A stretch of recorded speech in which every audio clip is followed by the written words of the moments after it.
چلیں جناب، آج کچھ بات کرتے ہیں ہوائی جہاز کے سفر کے حوالے سے۔ میرا ایکسپیرینس کیسا رہا یہ آپ سے شیئر کرتے ہیں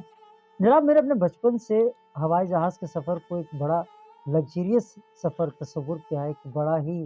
ایگزیکٹو سفر تصور کیا ہے، اور ہم اپنے بچپن سے یہ سنتے ہوئے آئے ہیں کہ یار جہاز کا سفر جو ہے وہ بہت اچھا سفر ہوتا ہے۔ لیکن بھانڈا تو جب پھوٹا جب پہلی بار ہمیں جہاز میں بیٹھنے کا،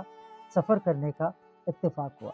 اب سفر یہ تھا ہمارا کراچی سے جدہ، یعنی کہ عمرہ کرنے کی سعادت حاصل ہوئی، اور ہمارے جو ٹور آپریٹر تھے انہوں نے پاکستان کی دوسری بڑی ایئر لائن ایئر بلو کا انتخاب کیا۔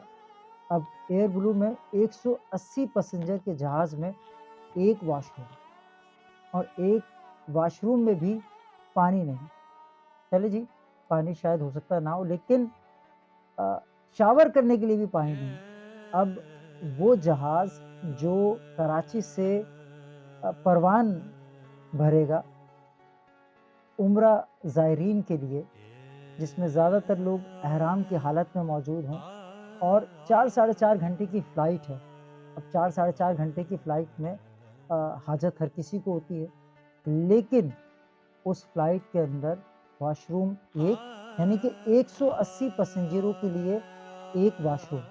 اور اس واش روم میں بھی پانی نہیں۔ یہ تو میرا اپنا پرسنل ایکسپیرینس ہے، اور میں نے اکثر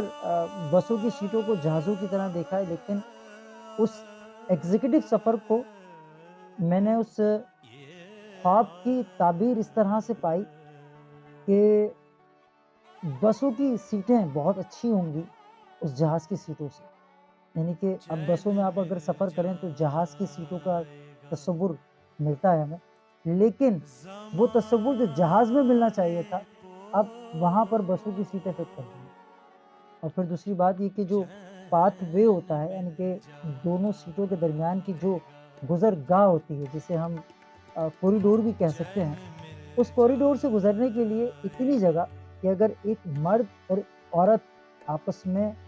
گزرنا چاہیں تو بیچ میں صرف نکاح کی گنجائش باقی رہ جاتی ہے۔ یہ میں پاکستان کی دوسری بڑی ایئر لائن کی بات کر رہا ہوں، اور واپسی میں پھر سفر ایک اور ایئر لائن کے ساتھ ہوا، اور وہ ایئر لائن بھی تقریباً ایک جیسی ہے۔ اچھا، میں نے پھر دوسری بار جب میں نے ہوائی جہاز کا سفر کیا تو مجھے یہ ایکسپیرینس ہوا کہ نہ صرف پاکستان میں بلکہ پاکستان سے باہر بھی پاکستانیوں کو بھیڑ بکریاں ہی سمجھا جاتا ہے۔ اگر آپ مان لو کوئی کنیکٹنگ فلائٹ لے کر کراچی سے پروان بھرتے ہیں اور دنیا کی کسی بھی ڈیسٹینیشن پہ جاتے ہیں، کسی بھی منزل کی طرف جاتے ہیں، تو کراچی سے جو جہاز آپ کو لے کے اڑے گا اس کا آپ مشاہدہ کیجیے گا، اور اس کے بعد کی ڈیسٹینیشن، اس کے بعد جو منزل آپ پر